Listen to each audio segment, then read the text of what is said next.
Well, welcome everyone to our session Chatter, where the focus will be dialogue scenes. And to help you have an enjoyable experience, please set your screen to gallery so that you can see everyone. The chat roll is live for your comments, but if you have questions, please put them in the Q&A box. I might miss them if they're in the chat roll. And we hope to have time at the end for audience questions. And I'm delighted to hold this panel with some great authors and great stories, and I'm sure you'll enjoy them as much as I do. We're going to start off with Melissa Braden. Oh, okay. She, Her is a multi-award winning author of 26 contemporary sapphic romance novels and loves her job. She's a dedicated fan of all kissing scenes, enjoys gallivanting on TikTok, and spends most of her time chasing two short humans around home. Though writing romance is now her full-time job, much of it is spent on donuts, wine, coffee, and staring off into space. She'll be reading from When You Smile. Melissa, take it away. Thank you. Those are all true things. We're gonna hope that no short people run through the room today, but actually, I think we're gonna be okay. Yes, just as Renee said, I'll be reading from When You Smile, which is the story of Taryn, who heads off to college for the first time as a college junior. This is her first time coming away from home, and she heads to Hills Point University, and it's all new to her, and it's an exciting new atmosphere.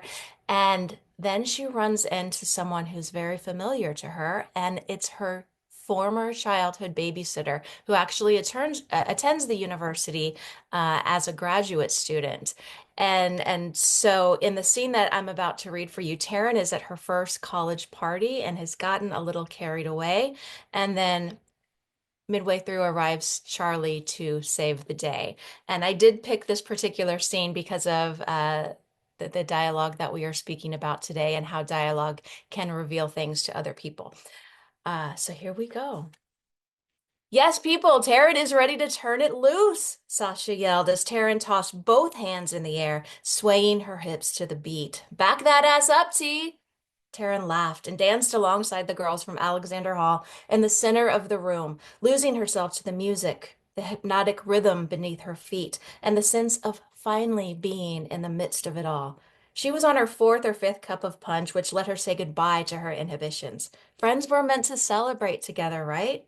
The room took on a dreamlike quality, overrun and vibrating with people.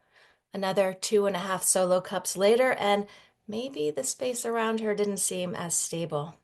Taryn sensed her error and tossed her current drink into one of the overflowing trash cans in the corner, but even that little bit of movement made her stomach lurch. She gripped a nearby table, absorbing the feel of the cool surface like a lifeline. This party is dope, Scarlett called to her. She lived 2 doors down and binged historical romance and reruns of the Kardashians. Nope, Taryn couldn't agree. Wasn't feeling dope. More like dizzy and reminiscent of an extra loud funhouse on steroids. I think I better slow down. She didn't drink often, leaving her tolerance low. Her stomach churned, and the spinning room made the nausea worse. In the midst of the loud music and crowded room, her orientation fled like a felon. Gonna grab some air. She tried so hard for casual and unaffected, but it only manifested as weird and wobbly.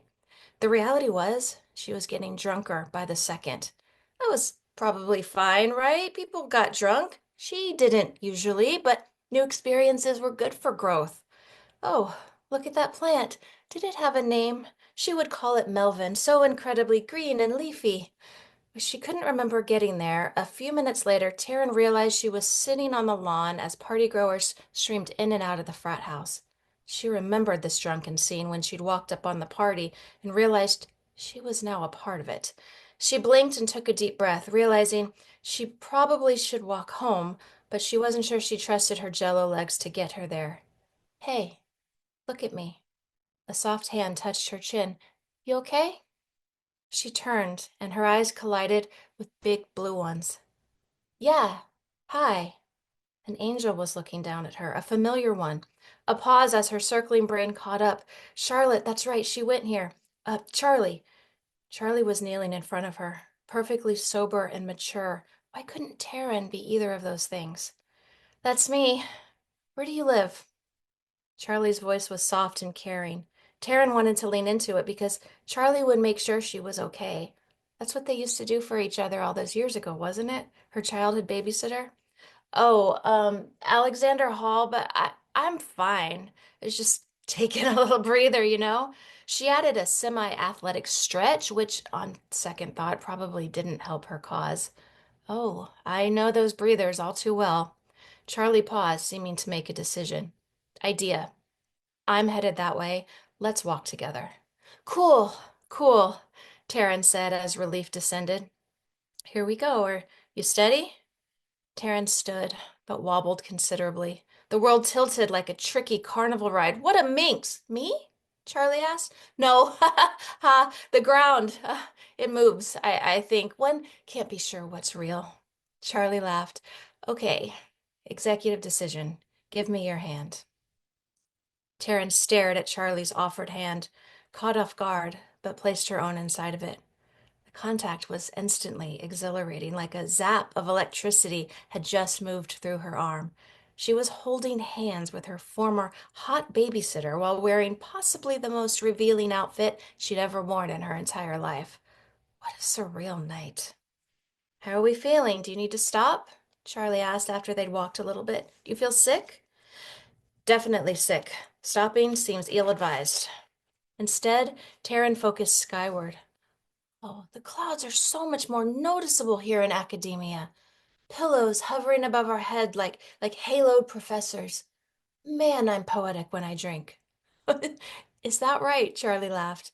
Hovering professor pillows. Intriguing descriptor.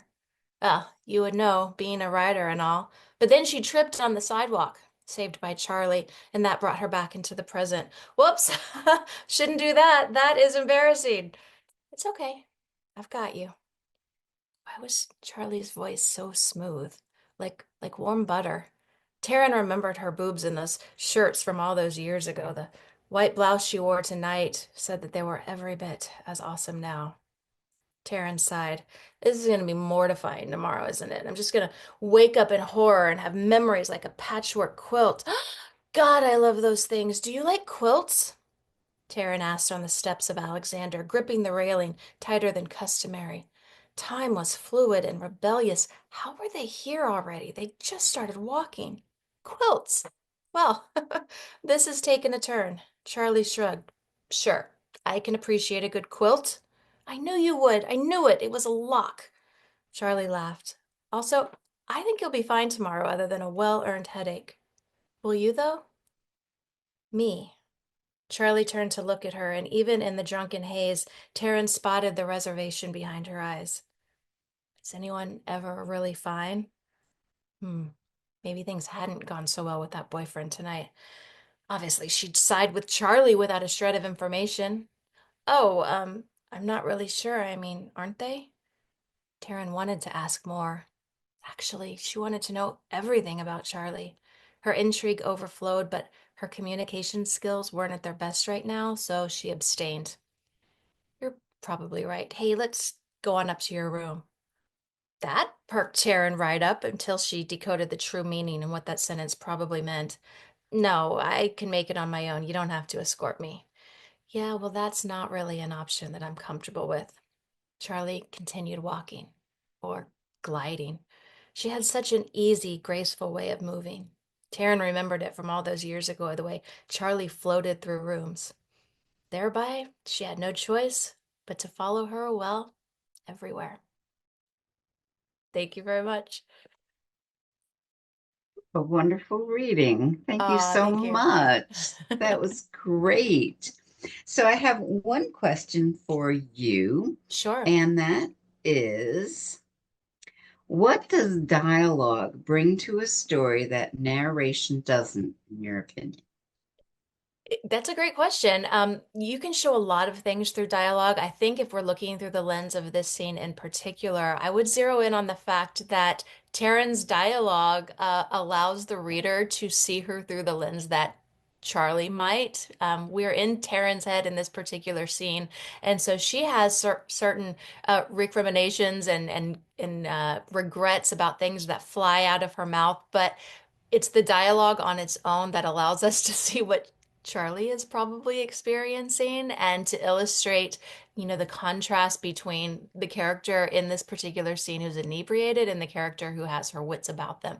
And you can use dialogue to show their different states of being as well. Great. Thank you so much, You're Melissa. welcome. I'm gonna duck out of here and turn my camera off. Next is Michelle Castleman. She, her pronouns. Michelle is originally from Michigan and now lives in rural Ohio with her 3 cats. When she's not writing, she can usually be found teaching, listening to mystery audiobooks, or playing with her indoor plants. She will be reading from her second book with BSB, Stolen Hearts. It's all yours, Michelle. Thank you. And so this is from Stolen Hearts. My protagonist is named Ella. She comes from a well-off family. And on Devil's Night, the night before Halloween, a thief breaks into her father's mansion and steals the only work of art that Ella truly cares about. But her father's not inclined to try to find it. And so Ella takes it upon herself to find the thief and is surprised to discover the thief is another teenage girl. But instead of turning the thief over to the authorities, the thief offers to have Ella participate in her next heist, and Ella just can't quite resist that. And so I'm going to be reading aloud a scene, the first extended scene with them together. They're surveilling a building, waiting for a man named Mr. Payne to come out as a part of their preparation for that heist. And Ella has purchased a beaten up old car specifically for the purpose. And so they're in that car now. So here we go. By the time the car's dashboard clock read 4:08, my thief's knee bounced, shaking the whole car. May I touch you? My thief glanced at me, her arms crossed. She shrugged one shoulder. I pressed 2 fingers against her knee to stop her leg from bouncing. She immediately stilled. I pulled away. Her leg began bouncing again. I sighed and said, I'm going to touch you again. I placed my hand on her knee and the bouncing stopped for 2 seconds. Then she began to bounce her other knee. Are you kidding me? I leaned across to rest my other hand on her right knee. She giggled and all bouncing ceased for a second. Then she began to tap her fingers against her arm. I laughed and said, I give up, returning to my side of the car. Sorry, she said. Nothing to apologize for, I resumed, watching the building. Are you nervous? I saw her head shake out of the corner of my eye. Nah, just have a lot of energy. How did you manage to surveil me for long enough to steal from me? She shrugged and we remained quiet again until the clock said 4:19. Talk to me, Goose, she said. Goose? It's a reference to an 80s movie. I don't watch a lot of movies from that century, I admitted. Too busy polishing your tiara? I didn't reply. Just talk to me, she finally said. That's what I mean. About what? I don't know. Whatever.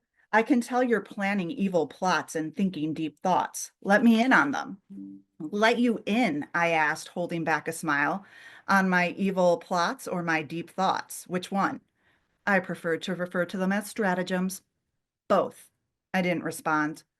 Tell you what, here's what we'll do. She twisted to partially dive into the back seat and sort among the previous owner's trash. We'll play 2 truths and a lie. What? I tried not to look at her. Her sweater had shifted as she leaned between the seats. I could see the bare skin of her side and the slight overhang of smooth-looking skin above the top of her jeans. Have you ever played? No.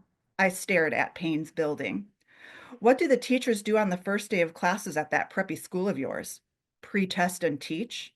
How unusual, she said. Got it. She slid back into the front of the car, several discarded papers in hand, and plopped back into the seat, making the car shudder. She pulled her sweater back into place. Shouldn't we be? So, in Two Truths and a Lie, she said over me, you say or write two things that are true about you and one thing that isn't. She handed me a crumpled receipt. I'm stealing pens from you. She pulled at the front pocket of my backpack that rested by her feet to do just as she'd announced, and I gritted my teeth before looking back outside the window. Still no sign of Mr. Payne. But I say we write down our sins, she said, wiggling her eyebrows. Here.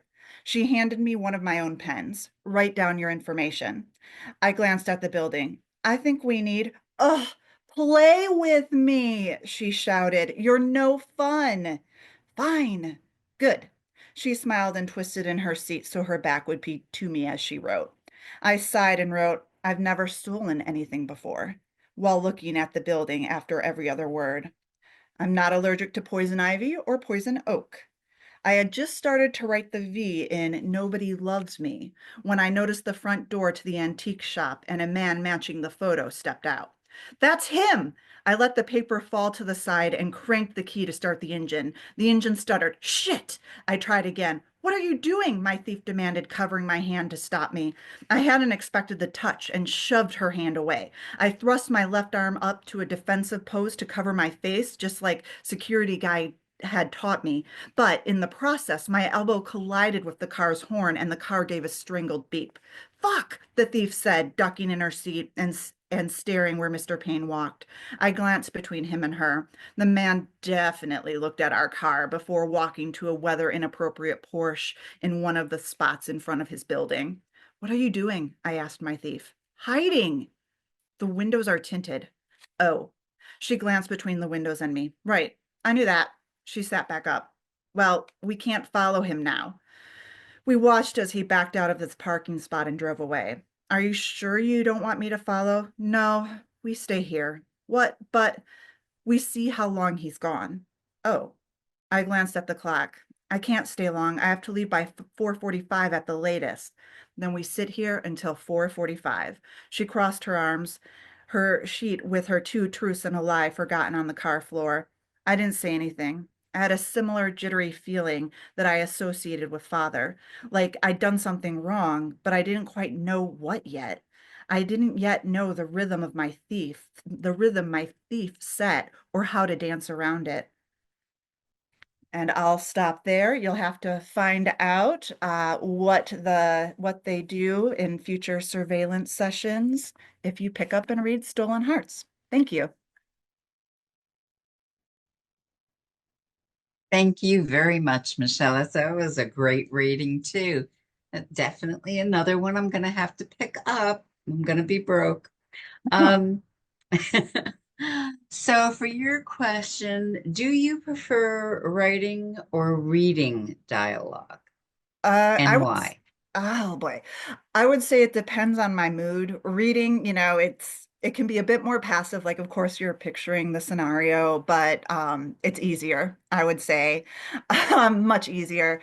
I absolutely love writing dialogue when it's coming easily. Sometimes, though, there's a scene where certain things have to be done, but you don't quite know what the voices are or how they're going to express it or say it.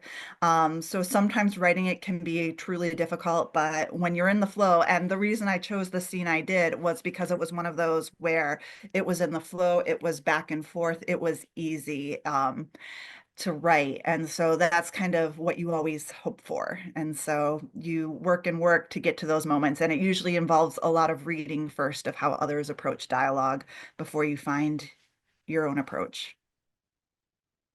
Thank you so much. Yeah, no I like problem. Thank writing you. dialogue too. Mhm. Next on our group reader is Gina Dart. She, her pronouns. Gina was born, raised, and still lives in Nova Scotia. After writing a lot of Star Trek J7 fan fiction, she wrote 3 mysteries for Bold Strokes and has now switched to the fantasy series Elemental Riders. Today she is reading from Shadow Riders. And please take it away, Gina.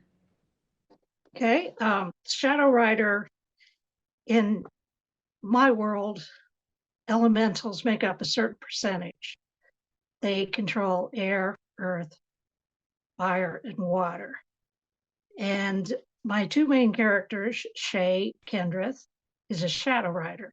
There are 5 nations, and they're connected by these couriers who ride through the shadow realm, which is a different plane. No one's supposed to be in the realm except for the shadow riders and the creatures that inhabit it. She comes across an Undine Marshal. Undine is water wielders, and rescues her from being attacked by Wraiths. And they come out of the shadow realm in a part of the world they don't know. They come across another elemental, Ashley, a fire controller, and then she inadvertently says that there are 2 other elementals that might be kidnapped. So right now I'm picking up, Shay has decided to check it out and find these 2 other elementals, leaving Keegan and Ashley to wait for her. Shadow Riders, Chapter 8. It felt like hours had passed, and Keegan could scarcely breathe.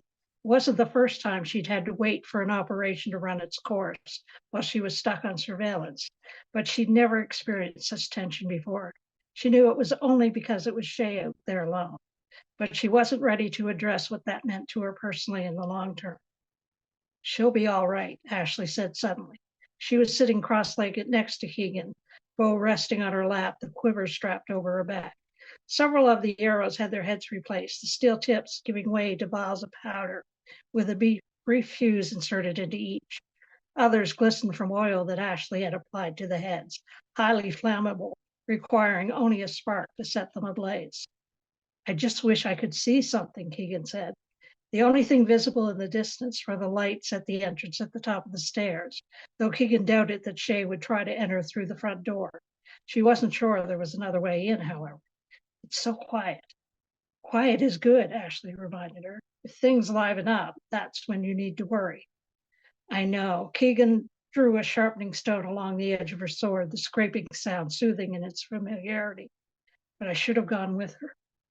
You'd have held her back. Ashley didn't mince words. You were right. She bloody disappears when she moves. I've never seen anything like it. She should be an assassin, not a mail carrier. I don't think she'd like being an assassin. Know her that well, do you? When exactly did you meet again? A week ago? What's your point? Other than the obvious, none at all. It was too dark to see Ashley's expression, but Keegan suspected she was smiling smugly. She opened her mouth to respond when, you need to come with me. Best tits! Ashley started with such force, falling on to her side that she nearly dumped her quiver, which, considering the contents, might have been very bad. Keegan thought her heart would thrash its way out of her chest. She managed not to squeak, but it was close. Shay, you're back. And I've got friends. Look, no time to explain. We need to get out of here. Keegan felt Shay's fingers encircle her wrist, and then she was being urged to her feet. Sheathing her sword, she followed as they moved to the stairs and stumbled down the crumbling pyramid. Keegan could barely see Shay in front of her, but it was fortunate she was there because when Keegan tripped, Shay was able to catch her. Quietly, Shay said as she righted her. Yeah, Keegan, quietly, Ashley muttered from behind them. You're like a cow in a porcelain shop. Keegan gave Ashley a poisonous look over her shoulder that she knew likely couldn't be seen, and managed to make it the rest of the way down without incident. As they joined Onyx, she was surprised to see he was already saddled, a burlap sack of grain added to all the other items they had tied to him. She was even more surprised to find 2 strangers standing near him, one clearly chthonic, and the other with the slight hollow bone build of a sylph. The sylph was holding a torch on its lower setting, barely illuminating their faces. Introductions later, Shay said before anyone could speak.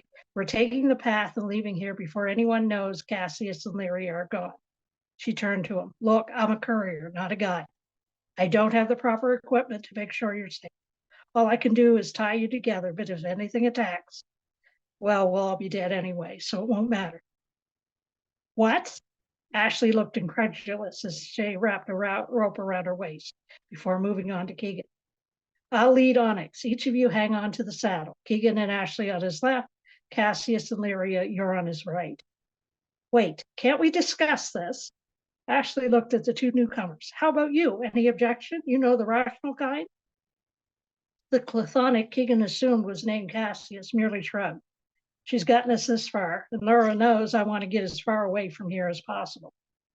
Douse the lamp, Shay said. We can't have any excess noise and absolutely no light once we're in the shadows. It attracts the wrong kind of attention. And we don't want that attention, Keegan added soberly. I was in there. We'll be blind, nearly deaf. Your elemental sense will be gone.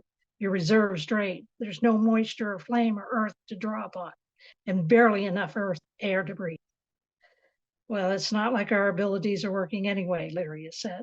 Keegan looked at her, a multitude of questions trembling on her lips, but Shay was right. Explanations would have to wait. She could hear faint shouting from a distance. Don't mean to hurry you, Ryder, but it appears they've discovered our absence, Cassius said.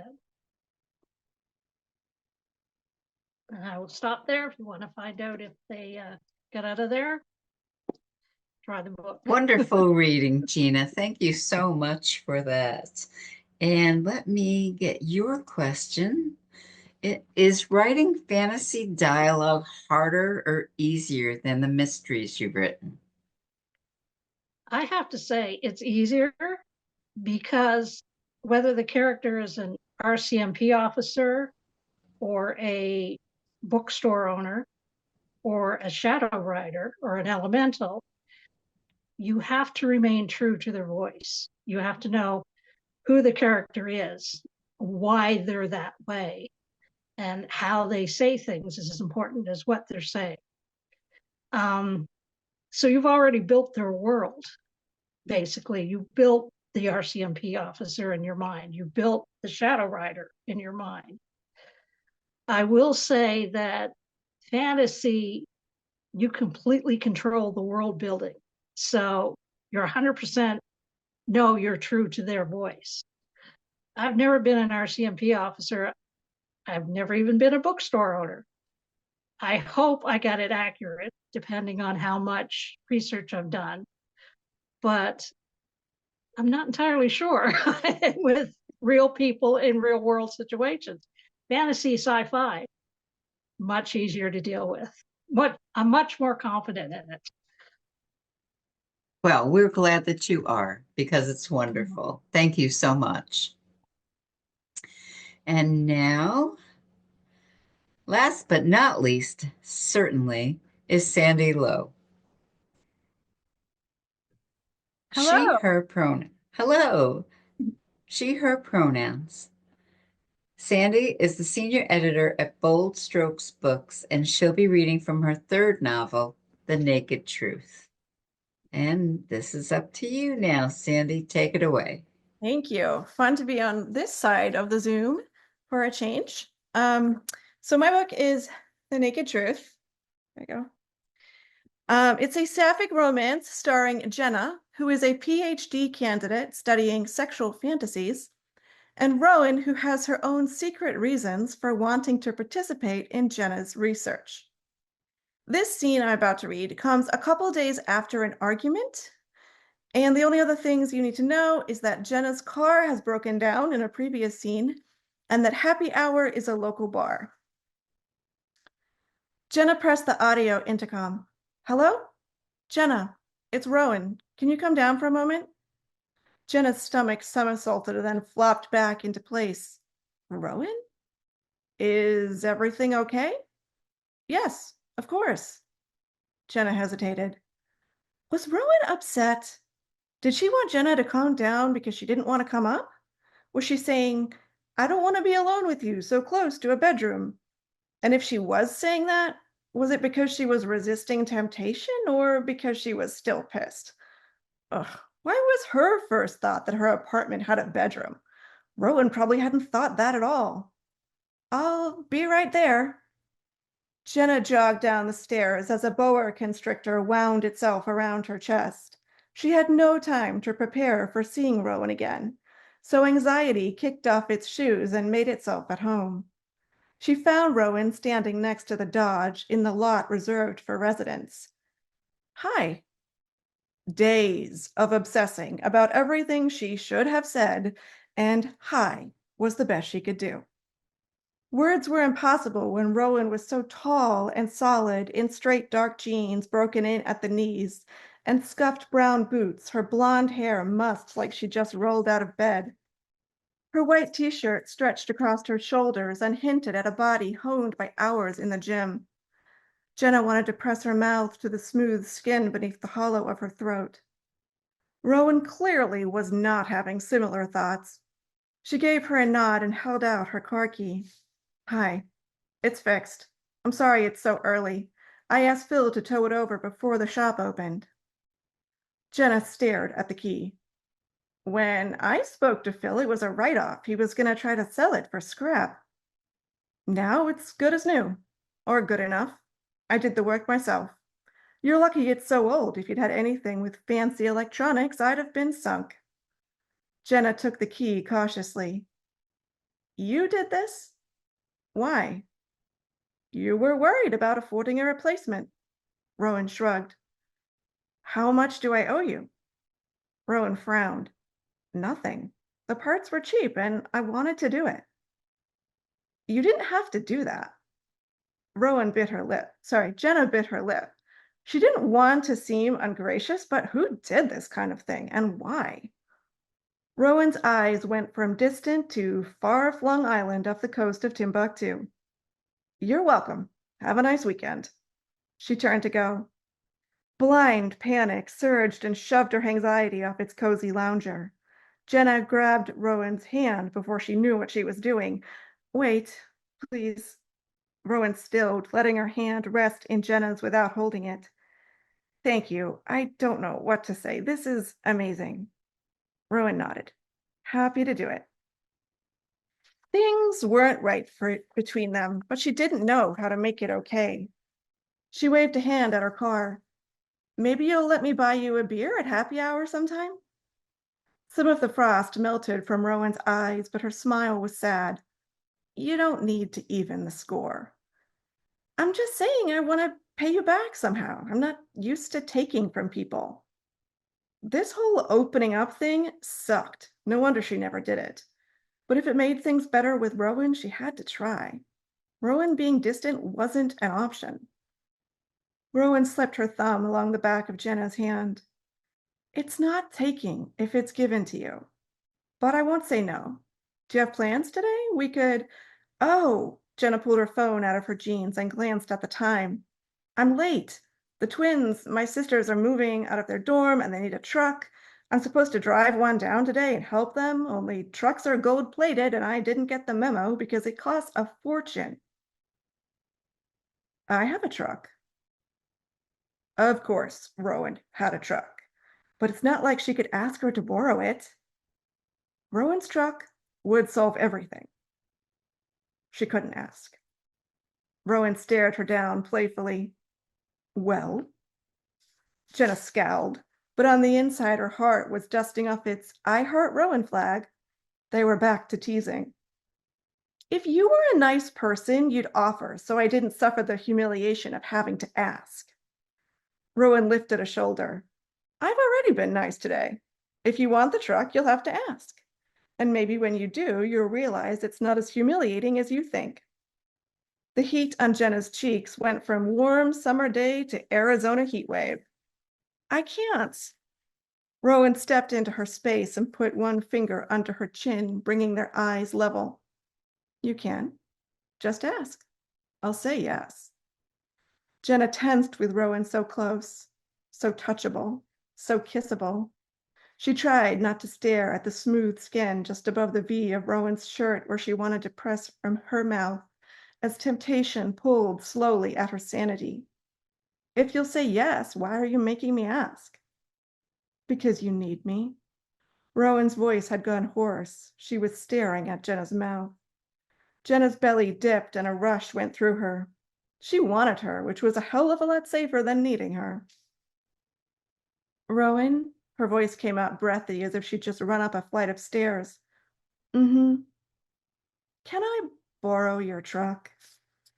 Rowan brushed the pad of her thumb across Jenna's bottom lip, leaving it tingling. Say please. Jenna moaned, out loud, in front of Rowan. She'd be reliving this moment and dying from embarrassment on repeat later. Can I please borrow your truck? I have a better idea. The words made every drop of Jenna's blood sizzle. Still want to do me a favor?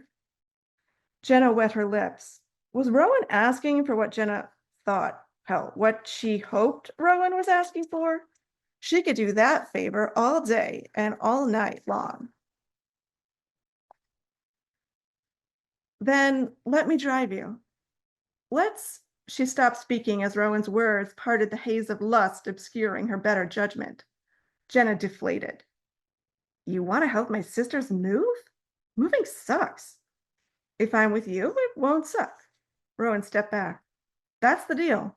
You can have the truck if we're a package. That's not doing you a favor. That's you doing me a favor. Jenna could hardly remember what it was they were talking about anymore. I want to spend time with you, just two people helping your sisters move.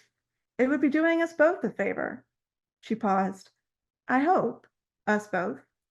Unless this, Rowan gestured in the space between them, is all one-sided. It's not one-sided. She shoved her anxiety and arousal on their asses before she became too tongue-tied to say what she should have said days ago. The truth is, I like you. Rowan sucked in a breath, her eyes widening. I like you too. Then we have to leave 5 minutes ago. Rowan swept an arm toward the truck. After you.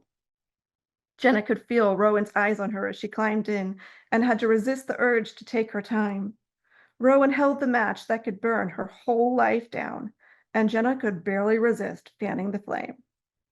But they liked each other. And that is The Naked Truth. I hope you liked it. Great reading. Thank you. Absolutely love those characters. Let's see. Are there any rules that you follow when you write dialogue? Oh boy. Ask the editor about the rules. Okay. One that I think is really interesting that I don't follow, that people say you should, is to like, as advice to how to write dialogue naturally, is to write the way that people speak. You'll hear that sometimes in writing courses or on the internet.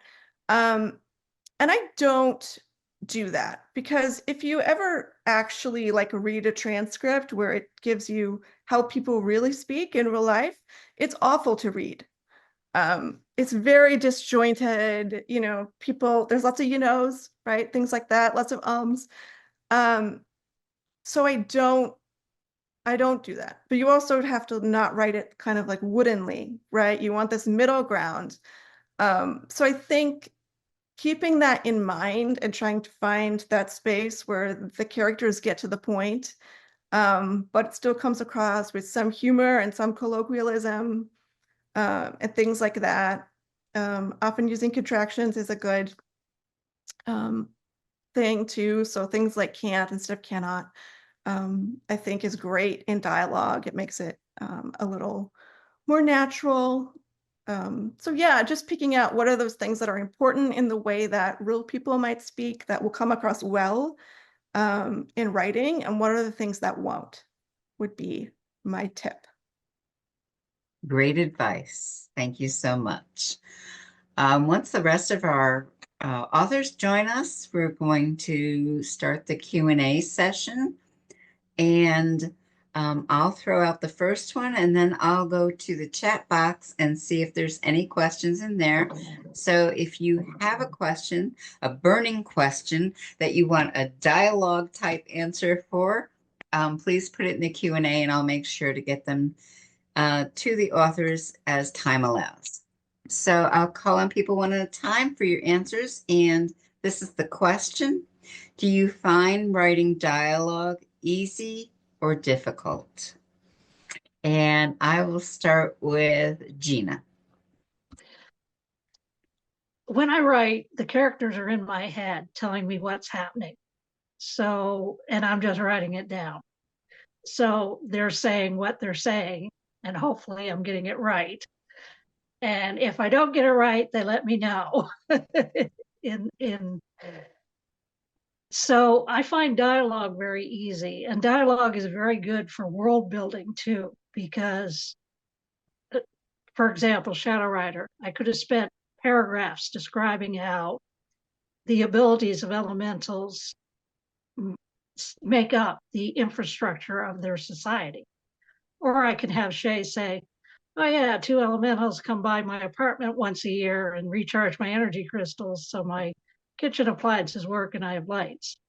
And it sets what technology level they're at in this world, even though they ride horses, and how important the elementals are to their infrastructure of the society.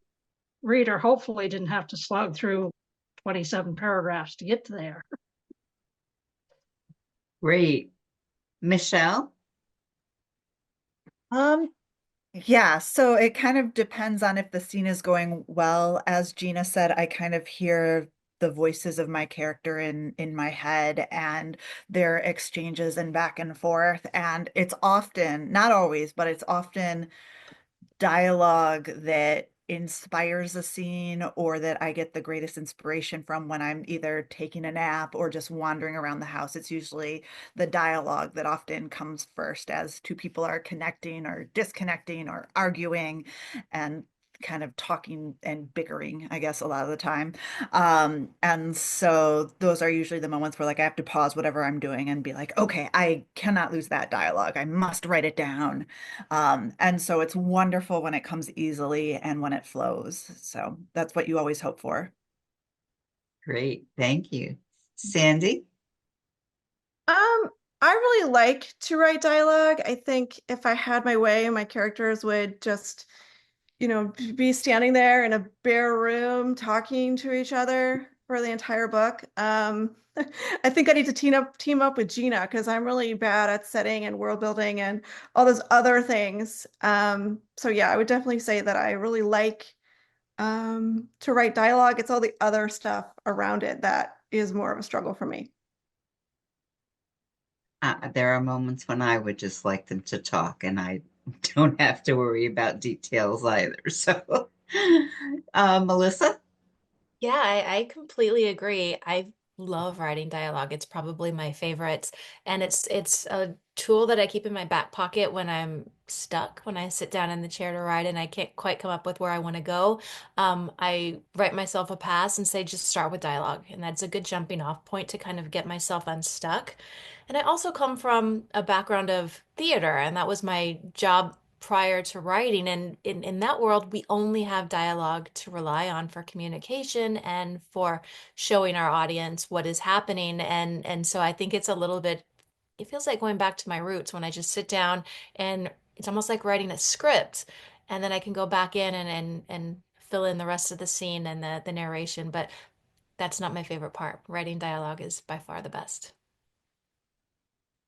And for those of us who have read everyone's books here, you can definitely tell the people who enjoy writing dialogue. It comes across so naturally and is chock full yet with information that we need to enjoy the book. So thank you all for being dialogue lovers. I don't see any questions in the Q&A box, so I'm going to ask another one. Have you written a book that starts with dialogue rather than narrative? Melissa, we're going to start with you. It takes me back to the first book I had published, Waiting in the Wings. I remember when I submitted, I was trying to be, I don't know, scholastic in some way, and that early draft started with a quote that I was then going to expand on, and it was going to be a theme that I would return to throughout. And I remember getting my notes, and they were like, "No, no, no, get to it." And so that book starts off with the line, if I remember correctly, "How soon can you be in New York?" and we're immediately dropped into the scene. And I got to applaud the editor, Cindy, on that one for having the insight to say, no, we don't want to hear about your theme that you're going to be weaving into the story. We want to know, get us to the action. And so, I think there's a handful of books of mine that start off with dialogue, maybe even more than that. But that one is the memorable story in my mind. How soon can you be in New York? Great. Thank you. Michelle. Yeah, so I only have two published books so far, and unfortunately, I think both start with description. I love setting and space and creating an eerie setting, so I think that that's kind of where I've started so far. I think of unpublished things, I might have had a few that started with dialogue, but that might be a future challenge for me. Great. Sandy, what's your preference? Um, I think I do. It's not in the first set, like it's not the very, very first thing that's on the page. I usually have like maybe a line or two of something else, but I actually realized listening to the rest of these guys answer that all of my books start with a conversation between the protagonist and their friends, Mhm. which I didn't realize until I was thinking about it. So I should change that up. But I think it's a great way to introduce a character because who someone is with their friends, I think is a very like genuine kind of sense of this is who they are, right? There's no airs and graces with your friends. There's no mask. So that's something that I like to do to introduce a character, and those are, of course, conversations. Great. And Gina. When I was first, the whole elemental thing came to me. It was originally going to be a sort of an urban supernatural. And I remember the opening scene was taking place in a parking lot, and Shay was in the parking lot, and the first line was turn around. And she was going to turn around and blast this guy for whatever reason. and but I remember thinking, could I get away with that? And it never turned out. The whole thing shifted, but I remember that scene very clearly for whatever reason. And do you think that you will start a book with dialogue at some point? I would like to know what happens when she turns around, whoever it is, and whenever, and whoever said turn around is not going to be very happy when she does. Yeah. I'm interested though to find out what happens. So if you do write it, make sure you let me know. Um, let's go to, did everybody get this question? I think so. What subject matter do you find most interesting, where you find the most interesting type of dialogue to read? Um, and by that I mean like, is it a sexy type of banter, a revelation about a character? What type of dialogue do you find most interesting? And let's start with Sandy. Um, for me, I think the scenes that are most interesting are the ones where the dialogue doesn't quite match the inner monologue, right? I think this happens a lot in life too. You're having a conversation with someone, but what you're thinking in your head about what's happening is slightly different. And I think that's a great way to show the reader kind of maybe some inner turmoil, or something that's going on with the characters where the face that they're showing and the conversation that they're having are a little bit at odds with kind of what is actually going on for them. So those that I like, and then slowly over the scene or over the course of the book, those two things align more and they hopefully end up happy in the end. Those are great points. And yeah, I like that kind of battle that you're having with yourself while you're having a conversation with someone else that has no clue that you're thinking something that doesn't have anything to do with what you're talking about. Those are great. Always fun when Um, you write erotica too, to have that. that is true. Thoughts you don't share, right? Melissa. I love everything that Sandy said, and if I were to expand upon it, I also love scenes where secrets are revealed and there's a big question mark as to how the other character is going to react. And so dialogue can be really revealing. We talked earlier about the conversational dialogue sometimes having a lot of nonverbals. I think sometimes when a character is flummoxed or caught off guard by new information, we see whether they're going to handle it cool as a cucumber with very smooth language, or whether we're going to have lots of ums, ers, pauses, staring at the wall, which can be fun as well. But then in addition to that, of course, the flirtation, rapport building dialogue is super fun because that rhythm has to be there so that we can see, oh, this is so easy between them. They would be wonderful if only they could overcome whatever internal, external conflict is keeping them apart. Look at how they are when they're together. They're just, back and forth. And so that rhythm can be super fun to read as well as write. Great. Yes, it is. It's wonderful to read and get lost in that dialogue. Michelle. Yeah, I think I would echo what Melissa and Sandy have shared. Like, I love dialogue that's kind of flirty, people connecting and getting to know each other. I will also say both of my books are kind of unreliable narrators. So they will often say something and it's not completely the truth, or there's a lot more going on behind their eyes. And so that tends to be a lot of fun as well, of how do I slightly give away what's going on, but not entirely. Great. Yes, it is fun. And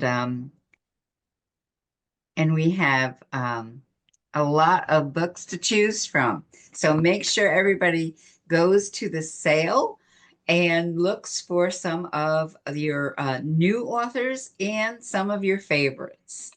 And Gina, you're going to take us home. Okay. Actually, I enjoy reading what they were discussing, but writing it, I love when the characters have been together for a certain period of time and they've achieved a certain comfort and they're just quipping back and forth, driving the other characters around them nuts. I really enjoy that sort of rhythm and I enjoy the shortcuts that people who've been together a certain period of time and are comfortable with each other can do. And it's not just romantically, like Ashley knew Keegan in my book back in the day when they went to school together. So they fall into this rhythm of being very honest with each other 10 years later, which kind of bothers Shay and the other characters as well. So yeah, I love reading what they're writing, but I enjoy writing the other thing. Great. Well, you have been a delightful panel. Thank you so much for the readings and your insight into dialogue. To the audience, thank you so much. I'm sorry we didn't get a chance to get to your questions if we didn't, but there are tons of sessions and panels the rest of today.